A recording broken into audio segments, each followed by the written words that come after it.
force မယ်ဆိုရင် force လို့တော့ရနေပြီကိုဝေးဟုတ်တယ်လောကတော့သူတို့ကလောက်ထိကိုင်းနေပြဒါပေမဲ့ဒီ pro အနောက်ကိုကတ်လိုက်နေတာပေါ်စားလို့တော့မရအောင် Petrify ရှိနေတဲ့အတွက်ကြောင့်မလို့ချက်ချင်းတော့ Fury Dance ကြီးခဲနေပြီဒါမှလည်း PL ဝင်လာခဲ့တော့မှ A ပြကြီး Opady Bigo မှာတော့ Winner Crown စခဲရတယ်ဗျာနောက် shot back line ချက်ပြီးတော့ပါလာခဲ့တဲ့ချိန်တွေမှာတစ်ဖက်ကလည်း AOG ပြန်သွားပြီးမထီဘူး you shout နဲ့ Furious Death Petrify နဲ့မှာ3 man သွားပြီးတော့ထင်နေတဲ့ Avian Real War Auto Rage မှာ Tattoo နဲ့ Charge နဲ့4 man လေးပဲ PS7 ပြန်ပေးခဲ့မယ် Yuri Immortal ထပ် down ခဲ့တဲ့ခိုင်းတဲ့တခုမှာထပ်ပေးရဖို့တော့များနေပြီ Quashado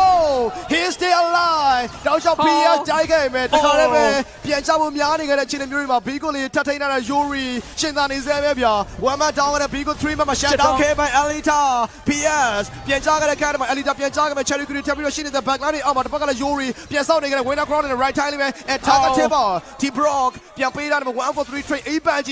of Fanny Bigo တွေအောက်မှာ Cherry Crew တွေဆောက်ပြီးတော့သူရဲ့နောက် spell bank လေးထပ်ပြီးတော့ရှိနေစေပဲဗျာ Ever Cherry Crew တွေနှကောင်လဲကြာရှိနေခဲ့တဲ့ character တစ်ခုမှာ 4v2 situation ဆိုတော့ပြန်ပြီးတော့ fall back လိုက်တာတော့ပို့ပြီးတော့ကောင်းလိုက်မယ် Share okay Yuri ထပ်ပိုင်းထားတဲ့ immortality ဆက်ပြီးတော့ရှိနေစေပဲတောက်လျှောက်ဆိုလို့ပါလာခဲ့တဲ့ of Fanny Bigo တွေအောက်မှာတော့ Ever